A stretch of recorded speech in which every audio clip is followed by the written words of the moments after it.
A hidden problem is a double problem. There is a type of fat that increases the risk of heart attack, Alzheimer's, various types of cancer, type 2 diabetes, stroke, high blood pressure, and insulin resistance. It's that fat that wraps around your internal organs, located around the liver, intestines, stomach, pancreas, and other organs. We're discussing visceral fat.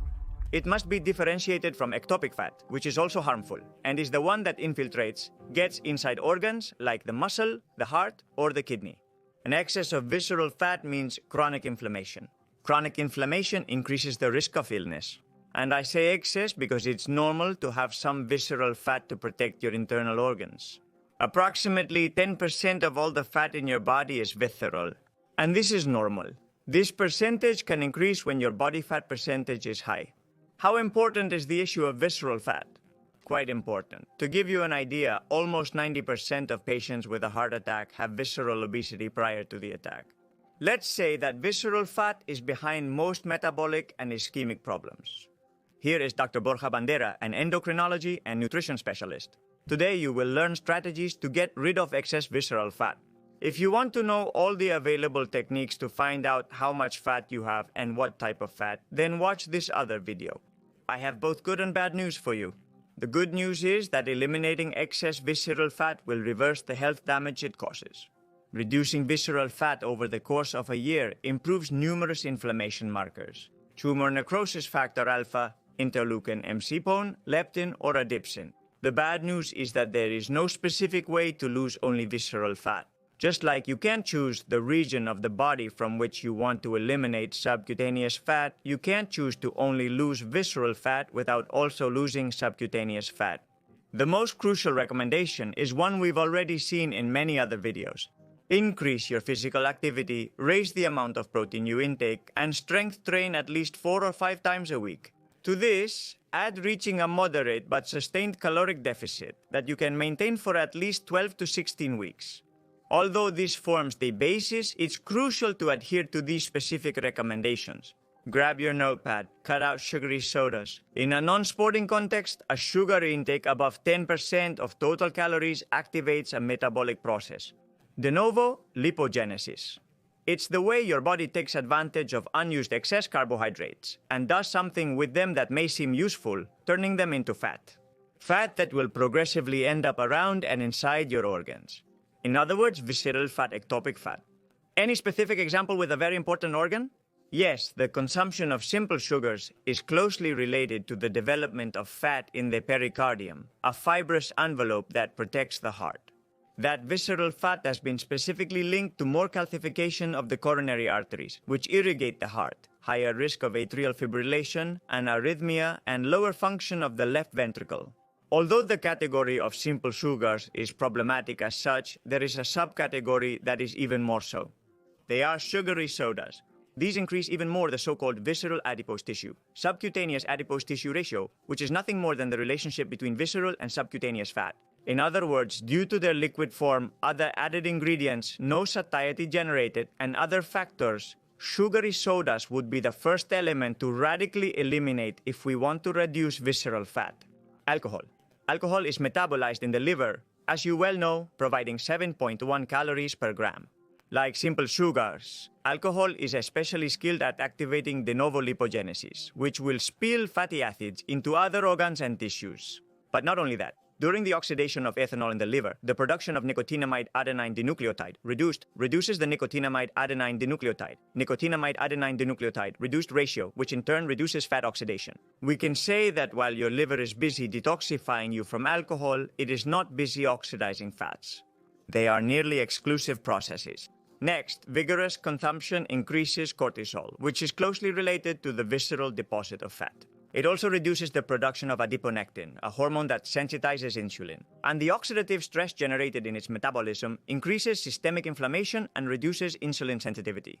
Alcohol has a striking tendency to increase visceral fat more than subcutaneous fat, just like sodas. In fact, in many studies, alcohol only increases visceral fat. Some authors justify this, arguing that the increasing cortisol that alcohol generates increases lipolysis in subcutaneous compartments, and those released fatty acids are relocated in visceral compartments, which makes sense. In other words, alcohol would convert less problematic fat into potentially lethal fat. It increases your deep sleep. Have you ever wondered how lack of sleep deteriorates your metabolism? Having a circadian misalignment or sleeping just 2 or fewer hours than you need activates the so-called hypothalamic adrenal axis, hypothalamus pituitary adrenal, increasing levels of circulating cortisol. Is not the only link. Leptin, which normally decreases appetite, is greatly reduced, so your appetite increases, while ghrelin, which stimulates appetite, increases. That's why you have a brutal craving for carbohydrates and fats when you haven't slept properly. Ultra-processed foods, regardless of carbohydrate and fat content, explain why you crave them so much after poor sleep. Lastly, less deep sleep means less production of GH, growth hormone, which has a lipolytic effect and protects the muscle. It eliminates fat, protects muscle. How can you increase your deep sleep? Reward regularity in your life schedule. Optimize your bedroom in terms of noise, darkness, and temperature. Remember that it should be between 19 and 21 degrees. Avoid caffeine, nicotine, and alcohol. And very importantly, ensure at least 20 or 30 minutes of sun exposure before noon. Additionally, increasing your deep sleep will contribute exactly to the next point. Improve your testosterone-cortisol or estrogen-cortisol ratio.